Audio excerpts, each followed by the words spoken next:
Population Matters, together with our global partners, some who are here from Nigeria, Kenya, and Ethiopia, champions human rights and sustainable development for the well-being of people and planet. The Commission's focus on population, technology, and research comes at a moment when the world desperately needs evidence-based solutions. The evidence is clear. In its 2022 report, the Nobel Prize-winning UN Intergovernmental Panel on Climate Change stated that population growth remained one of the strongest drivers of CO2 emissions from fossil fuel combustion in the last decade. This is not opinion, but scientific consensus. Yet ensuring the integration of population trends within policy agendas centered on human rights still remains a taboo. The Cairo Programme of Action must be our beacon of hope. 179 member states agreed that the pathway to sustainable development is to advance human rights and planetary health simultaneously. The inclusion of reproductive rights, Chapter 7, Paragraph 7.3, leaves no doubt.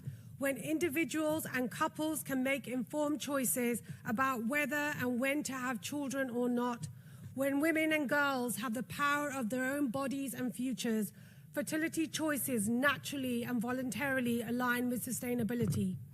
Yet almost 30 years on, almost half of all pregnancies, 121 million approximately, are unintended. 1 in 4 women cannot say no to a husband or partner who wants sex.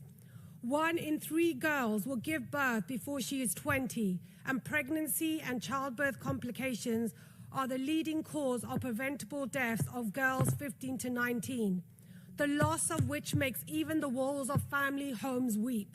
Gender-based violence and intersectional inequality traps millions of women and girls in cycles of unintended and coerced pregnancies. Many are made to feel like criminals when denied essential health care their governments should provide, but instead have criminalized. This data is not just about numbers, but represents bitter truths that can and must change. These injustices fuel both colossal human suffering and environmental destruction. Preventing them costs a fraction of what the world spends managing the consequences. Technology offers solutions. Digital health, telemedicine, AI-assisted support can reach the most underserved communities, those already experiencing the worst climate crisis impacts. But technology must amplify choice, not replace it. Tackle inequality, not deepen it. Member states, the evidence demands 3 urgent actions. First, invest in integrated population, sustainable development, and environmental research, and mainstream findings across policy agendas. Siloed thinking must end.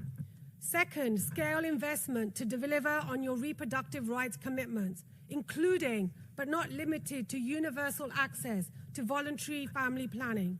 Third, ensure technological innovation serves historically marginalized communities, those facing the greatest inequality, denial of reproductive rights, and climate crisis. Either we act on the evidence or the evidence acts on us. Thank you.